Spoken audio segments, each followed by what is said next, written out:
Hi friends, வாங்க இன்றைக்கி என்ன சமையல்னு பார்க்கலாம். நான் ஷார்ட்ஸில் போட்டுட்டேன், பார்த்துருப்பீங்க. அதோட ஃபுல் வீடியோ தான் இது. எனக்கு ஒரு வாரமாகவே ஹெல்த் ரொம்பவே முடியலை ஃப்ரெண்ட்ஸ். அதனால தான் நான் சமையல் வீடியோவும் போடலை. ஆனால் என்னுடைய சமையலையும், அதாவது நான் சமையல் செஞ்ச வீடியோ போடுறதுக்கே நிறைய பேர் பார்த்து எனக்கு சப்போர்ட் பண்ணிகிட்ருக்கீங்க. தயவு பண்ணி என்னுடைய வீடியோ பார்க்குறவங்க, பிடிச்சு பார்க்குறவங்க எல்லோரும் கொஞ்சம் லைக் பண்ணுங்கள், ஷேர் பண்ணுங்கள். அப்புறம் அந்த ஹைப்புன்னு ஒரு பட்டன் இருக்காமே, அதை கொஞ்சம் கிளிக் பண்ணுங்கள், சப்ஸ்கிரைப் பண்ணுங்கள். வாங்க வீடியோக்குள்ளே இன்றைக்கி என்ன சமையல்னு பார்க்கலாம். இன்றைக்கி நான் பாசிப்பருப்பு டால் மாதிரி தான் வைக்க போகிறேன் ஃப்ரெண்ட்ஸ். இதை ஒரு 50 கிராம் இருக்கும். அதாவது நான் சொல்கிறது கையளவு, ஆனால் உங்கள் கணக்குக்கு 50 கிராம் பாசிப்பருப்பு நல்லா 2-3 தடவை நல்லா அலம்பிட்டு வச்சுருக்கேன். அதுக்கு தாளிப்பு தான் ஒரு டீஸ்பூன் எண்ணெய் விட்டு கடுகு ஜீரகம் மட்டும் தாளித்து போட்டிருக்கேன். அதாவது இந்த பாசிப்பருப்பு சம்மந்தப்பட்டமான, நீங்கள் அது கீரைக்கு பாசிப்பருப்பு போட்டாலும் சரி, இல்லை நீங்கள் டால் மாதிரி வச்சாலும் சரி, இந்த மாதிரி பாசிப்பருப்பு நீங்கள் சம்மந்தமாக எது வச்சாலுமே சாம்பார் என்னன்னாலும் அந்த ஜீரகம் தாளித்து கொட்டுங்க, சூப்பராக இருக்கும். இதுக்கு நான் 2 தக்காளி, ஒரு பச்சை மிளகாய், 1 டீஸ்பூன் கரைச்ச புளி தண்ணி விட்டுருக்கேன். அப்படியே இந்த ஒரு 4 கத்திரிக்காய் இருந்தது ஃப்ரெண்ட்ஸ். ரொம்ப நாள் ஆச்சு கத்திரிக்காய் வாங்கி, ஒரு வாரத்துக்கு மேலே ஆச்சு. சரி, இதை வேஸ்ட் பண்ண வேணாமே அப்படின்னு சொல்லிட்டு இந்த கத்திரிக்காயும் போட்டால் கொஞ்சம் குழம்பு கொஞ்சம், அதாவது இன்னும் கொஞ்சம் சேர்ந்து இருக்கும், சாப்பிட்றதுக்கும் அந்த வாசனையாக இருக்குமேன்ட்டு நான் போட்டிருக்கேன். கல்யாணம் சூப்பராக நடந்தது ஃப்ரெண்ட்ஸ், நல்லா நடந்தது. மாப்பிள்ளை வீட்டுக்காரவங்களுக்கும் ரொம்ப ரொம்ப சந்தோஷமாக இருக்குதுன்னு சொல்லி ரொம்ப நல்லா நடத்தி கொடுத்தீங்க அப்படின்னாங்க. அதுதானே ஃப்ரெண்ட்ஸ் நமக்கு வேணும் சொல்லுங்கள்.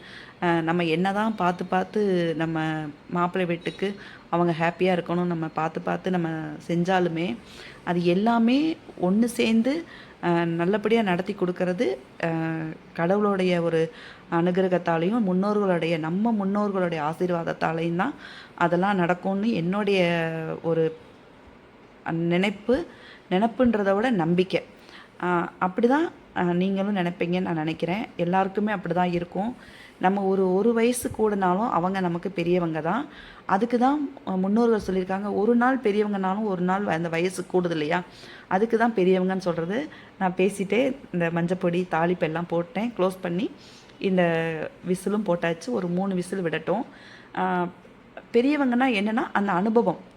பெரியவங்கன்னு ஏன் நம்ம சொல்கிறோம் அப்படின்னா, அது ஒரு நாள் கூடையாக இருக்கட்டும், 1 மணி நேரம் கூட முன்ன பிறந்தவங்களாக இருக்கட்டும், நமக்கு பெரியவங்க தான். அந்த பெரியவங்களுக்கான ஸ்தானத்தை நம்ம கொடுத்தோம்னா அவங்களுக்கு அந்த சந்தோஷம். ஏன்னா நம்ம பெரியவங்க, நம்மளுடைய வயசுக்கு அவங்க நமக்கு மரியாதை கொடுக்குறாங்க அப்படின்னு ஒரு ஆசீர்வாதம் பண்ணுறோம், எல்லாம் பண்ணுறோம். அதை அவங்க மனதார ஓகே, நம்மளை அவங்க மதிக்கிறாங்க, நம்மளை நல்லபடியாக வழி நடத்துகிறாங்க அப்படின்னு அவங்க மனதார ஆசீர்வாதம் பண்ணுவாங்க. அதோடைய ஆசீர்வாதத்தால் நம்மளுடைய வாழ்க்கை தரம் கூடும்.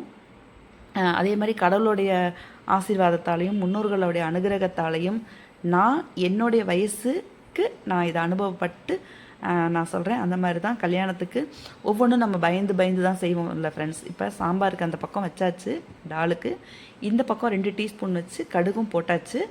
அந்த கோவக்காய் நான் அந்த ஜெப்டோவில் தான் வாங்கினோம். ஏன்னா முன்னையெல்லாம் நான் வாங்க மாட்டேன். இப்போ உடல் ரீதியாகவும் சரி, வெளியில் போக முடியலை. நான் போகிறப்ப எல்லாமே வாங்கி வச்சுக்கேன் ஃப்ரெண்ட்ஸ். நான் மார்க்கெட்டுக்கு இப்போ நான் முன்ன மாதிரி போகிறதில்ல. ஏன்னா இந்த பழையபடி எனக்கு இந்த அது என்ன சொல்கிறது, கழுத்து வலி, ஷோல்டர் பெயின், பேக் பெயின் ரொம்ப வந்துருச்சு. தலைவலியும் சேர்ந்து இந்த 4மே என்னை பாடாப்படுத்துது. என்னன்னு தெரில, என்னுடைய நேரம் சரியில்லையா எனக்கு அப்படின்னு தெரில. ஏன்னா எனக்கு ஜாதகம் கிடையாது ஃப்ரெண்ட்ஸ். பசங்க ஜாதகத்தை பார்த்தாலே போதும் அப்படிம்பாங்க. பசங்க ஜாதகத்துலேயுமே உங்களுக்கு இன்னும் ஒரு 1.5 வருஷத்துக்கு உங்களுக்கு உடம்பு கொஞ்சம் படுத்த தான் செய்யும் அப்படின்னாங்க. நான் ஜாதகத்தை ரொம்ப நம்ப மாட்டேன், கடவுளை மட்டும்தான் நான் நம்புவேன். ஜாதகத்தில் நம்பிக்கை இருக்கும். அதாவது அதவே நம்பியே இருக்கக்கூடாது. ஓகே, இன்றைக்கி நமக்கு சொல்லிட்டாங்க அப்படின்னா அதவே நம்ம நினச்சிட்டே இருக்கக்கூடாது. அதுக்கு பரிகாரம் என்னது, கடவுள் நம்ம வேண்டுறது, முன்னோர்களுக்கு நம்ம என்ன செய்யணுமோ அதை செய்கிறது, கோயில்களுக்கு போகிறது. அந்த மாதிரி தான் என்னுடைய மைண்டு, என்னுடைய நினைப்பெல்லாமே அப்படி தான் இருக்கும். ஆனால் அதையும் மீறி எனக்கு இப்போ இந்த ஒரு 2 மாதமாகவே உடல் படுத்துது. 10 நாளாக ரொம்பவே படுத்துது. இப்போ இந்த கோவக்காயை போட்டு நம்ம கொஞ்சம் வதக்கிக்கலாம் ஃப்ரெண்ட்ஸ். ஏன்னா இந்த கோவக்காய்க்கெலாம் கொஞ்சம் நறுக்கும் போதே பாருங்களேன், நம்ம கட் பண்ணும்போதே இந்த வெண்டைக்காய்க்குள்ள பிசுபிசுப்பு தன்மை, இந்த கோவக்காய்க்கும் அந்த விழுவிழுப்பு தன்மை இருக்கும். அதனால் இது ஒரு நல்ல 5 நிமிஷம் அந்த எண்ணெயிலேயே வதக்கிட்டு அதுக்கு நம்ம என்னென்ன சேர்மானம் சேர்க்குறோமோ அதை சேர்க்கலாம். அந்த மாதிரி கல்யாணம் எல்லாமே நல்லபடியாக சூப்பராக முடிஞ்சது. மாப்பிள்ளை வீட்டுக்காரவங்களுக்கும் ரொம்ப ரொம்ப ரொம்ப ரொம்ப ரொம்ப சந்தோஷம். நம்மளும் பொண்ணு வீட்டு சைடில் இருந்து நம்மளால் என்ன நம்மளால் நல்லா செய்ய முடியுமோ அந்த மாதிரி கல்யாணம் செஞ்சோம். ஒவ்வொன்றும் பார்த்து பார்த்து பார்த்து பார்த்து தான் செஞ்சோம். ஏன்னா எனக்கு தங்க பொண்ணும் அவள் தான், கொழுந்தன் பொண்ணும் அவள் தான். ஏன்னா ஒரு ஃபேமிலியில் 3 பேரை கொடுத்துருக்கோம். அக்கா தங்க 3 பேர், அண்ணா தம்பி 3 பேரை கல்யாணம் பண்ணியிருக்கோம். அப்போ அது ரத்த சம்மந்தம் தானே, பொண்ணு தானே. அதனால் நாங்கள் எங்களால் முடிஞ்சதை பார்த்து பார்த்து பார்த்து பார்த்து ஒவ்வொன்றும் பண்ணினோம். அவங்களும் அதுக்கு தகுந்த மாதிரி ரொம்ப மன திருப்தியாக, அதை ரொம்ப வெளிப்படையாக, ஒரு சிலர் வெளிப்படையாக சொல்ல மாட்டாங்க. ஆனால் அவங்க அதை ஒரு வெளிப்படையாக ரொம்ப நல்லா பண்ணி எல்லாருமே இப்போல்லாம் சொல்கிறாங்க ஃப்ரெண்ட்ஸ். நம்ம நல்லா அவங்களுக்கு தெரியும் இல்லையா, பொண்ணு வீடு இந்த மாதிரி கொஞ்சம் மீடியமாக இருக்கிறவங்களா இருக்கட்டும், கொஞ்சம் வசதியாக இருக்கட்டும், கொஞ்சம் இதாக இருக்கிறவங்களா இருந்தாலும் அவங்களுக்கு தெரியும் இல்லையா. அவங்களும் சூப்பராக மாப்பிள்ளையாக இருக்கட்டும், மாப்பிள்ளோட அண்ணியாக இருக்கட்டும், அண்ணாவாக இருக்கட்டும், அப்பா அம்மாவாக இருக்கட்டும், அவங்க ரிலேட்டிவாக இருக்கட்டும், நல்லா வந்து மன இதோட முகம் மலர்ச்சியோட நாங்கள் சாப்பிடுங்கன்னு சொல்கிறது எங்களுடைய கடமை. பொண்ணு வீட்டுக்காரவங்க என்னெல்லாம் நம்ம செய்யணுமோ அதெல்லாம் நம்ம செய்ய வேண்டிய நமக்கு கடமைகள். ஆனால் அவங்க அதை நாங்கள் சாப்பிட உட்காரும் போது எல்லாமே நீங்கள் சாப்பிடுங்க, நல்லா சாப்பிடுங்க, உட்காருங்க அப்படின்லாம் சொல்லும்போது எங்களுக்கு அது ரொம்ப உண்மையிலே ரொம்ப மன நிறைவாக இருந்தது. அதுக்கப்புறம் எங்கள் பொண்ணு, என் தங்க பொண்ணு 2 பெரிய பொண்ணு இருக்கா இல்லையா, அவளும் சரி, அவளுக்கு நாங்கள் கல்யாணம் பண்ணும்போதும் சரி, அவங்க அவர் பெரிய மாப்பிள்ளை, எனக்கும் மாப்பிள்ளை தானே, மாப்பிள்ளையாக இருக்கட்டும், மாப்பிள்ளை அம்மா அப்பாவாக இருக்கட்டும், அவங்க அண்ணாவாக இருக்கட்டும், அதே மாதிரி தான் அதை ரொம்ப முக மலர்ச்சியோட. இன்னும் எங்கள் பெரிய மாப்பிளோட அம்மாலாம் எனக்கு ஃப்ரெண்டாக தான். எதானாலும் அவங்கக்கிட்ட நான் ஷேர் பண்ணுறதா இருந்தால், ஒரு மெசேஜ் பண்ணாலோ, ஒரு வாட்ஸ்அப்பில் வச்சுருந்தாலோ அவங்க அதுக்கு உடனே ரிப்ளை பண்ணுறதா இருக்கட்டும், நானும் ரிப்ளை பண்ணுறதா இருக்கட்டும், கண்ணுக்கு பார்க்காம இருந்தால் கூட ஒரு ஃப்ரெண்ட்லியாக. நிறைய ஃப்ரெண்ட்ஸ், எதை சம்பாரிச்சனோ இல்லையோ ஃப்ரெண்ட்ஸ், ஆனால் எதை சம்பாரிச்சனோ என்னென்னா, மற்ற எனக்கு கொஞ்சம் என்ன சொல்கிறது, கொஞ்சம் படிப்பு இல்லைன்னு கொஞ்சம் ஃபீல் பண்ணுவேன். ஆனால் நிறைய ஃப்ரெண்டு, நிறைய நிறைய நிறைய கடவுள் வந்து நட்பு நிறைய கொடுத்துருக்காரு. என் மேலே பாசம் உள்ள நிறைய ஜீவன்களை கொடுத்துருக்காரு. அவங்களுக்கெல்லாம் நான் இந்த இடத்துல ரொம்ப ரொம்ப ரொம்ப ரொம்ப நன்றி சொல்லிக்கிறேன். முடியலனா நம்ம அக்கா தங்க நம்மளை கேட்குறதும், நம்ம பசங்க கேட்குறதும், நம்ம சொந்தத்துக்குள்ளே கேட்குறதுங்கிறது வேறு. ஆனால் ஃப்ரெண்ட்ஸ் சர்க்கிளையாக இருக்கட்டும், யாருனாலும் உங்கள் உடம்பை பார்த்துக்கங்க, வச்சுக்கோங்க அப்படிங்கிறதா இருக்கட்டும், அதெல்லாம் ரொம்ப, அதுக்கெல்லாம் நமக்கு ஒரு கொடுப்பனேன்னு ஒன்று வேணும்ல ஃப்ரெண்ட்ஸ். அதைத்தான் சொன்னேன். நம்ம என்ன போடுறோமோ அதுதான் நமக்கு கிடைக்கும். முன்னாடிலாம் நான் காம்பவுண்டு வீட்டில் இருந்தேன் ஃப்ரெண்ட்ஸ். எனக்கு காம்பவுண்டில் எனக்கு ரொம்ப சப்போர்ட்டாக இருந்தது எனக்கு காம்பவுண்டில் உள்ளவங்க தான், என் ஃப்ரெண்ட்ஸுங்க தான். நிறைய வீடுகள் இருக்கும் இல்லையா. இப்போ இதை நல்லா வதக்கிக்குவோம். அது குக்கரில் வந்து 3 விசில் வந்து வந்துருச்சு. நான் அமர்த்திட்டேன். இதை இப்போ நல்லா ஒரு 5 நிமிஷம் நல்லா பரட்டிட்டு நம்ம அதுக்கு என்ன சேர்மானம் சேர்க்கணுமோ அதை நம்ம சேர்த்துக்கலாம். 2வது ஒரு விஷயம் என்னென்னா, கல்யாணத்தன்னைக்கு காலையில் நாங்கள் வந்து இந்த நாந்தின்னு சொல்லுவோம், அதாவது முன்னோர்களை நம்ம குலதெய்வங்களை எல்லாம் அழைச்சி பண்ணுறதா இருக்கட்டும், புதுப்பொன் பண்ணுறதா இருக்கட்டும், சுமங்கலி பிரார்த்தனை, அப்புறம் நாங்கள் வந்து ட்ரெஸ்ஸு எங்கள் தங்க எடுத்துருப்பா இல்லையா, அதெல்லாம் எங்களுக்கு கொடுக்குறதா இருக்கட்டும், நாங்கள் வாங்கினது அவங்களுக்கு கொடுக்குறதா இருக்கட்டும், சுமங்கலி பிரார்த்தனை எல்லாமே அந்த 5ஆம் தேதி காலையில் எல்லாமே முடிஞ்சது. அப்போ இப்போ மாப்பிள்ளையோட அண்ணி வந்து ஃபோட்டோ வீடியோ எடுத்திங்கன்னா தாராளமாக போட்டுக்கோங்க. நான் எப்பயுமே கேட்டுருவேன் ஃப்ரெண்ட்ஸ், சின்ன பிள்ளைங்களாக இருந்தாலும் சரி, பெரியவங்களாக இருந்தாலும் சரி, நான் கேட்டுப்பேன், வீடியோவில் போட்டுக்கவா அப்படின்னு சொல்லி நான் கேட்டுப்பேன். அவங்க ஓகே சொன்னால் மட்டும்தான் நான் போடுவேன். ஏன்னா இப்போ நம்ம பொது இடங்களுக்கு போகிறோம், கோயில்களுக்கு போகிறோன்னா நம்ம எடுத்துக்கலாம். அது யாருமே எதுவுமே சொல்ல முடியாதுன்னா, அது பொது இடங்கள். நம்ம ஒரு பர்சனலாக நம்ம ஒரு கல்யாண வீட்டில் எடுக்கிறதா இருக்கட்டும், நம்ம ஃபேமிலி ஃபங்க்ஷனாக இருக்கட்டும், அப்படிங்கும்போது அவங்களுடைய அனுமதி கேட்காம நான் போடவே மாட்டேன். ஏன் சொல்லப்போனால் என் பசங்களே வீடியோவில் வரமாட்டாங்க. நான் இன்றைக்கி வரையும் அவங்கள நான் வீடியோவில் போட்டதே இல்லை. தீபாவளிக்கு மட்டும் அவங்கள கேட்டு நைட் நேரம் வெடி விட்டும்போது நான் கேட்டேன், போட்டுக்குங்கன்னு சொல்ல போய் தான் நான் போட்டேன். ஏன்னா யாருடைய அனுமதி இல்லாமல் நம்மளுடைய இது நம்ம போடக்கூடாது.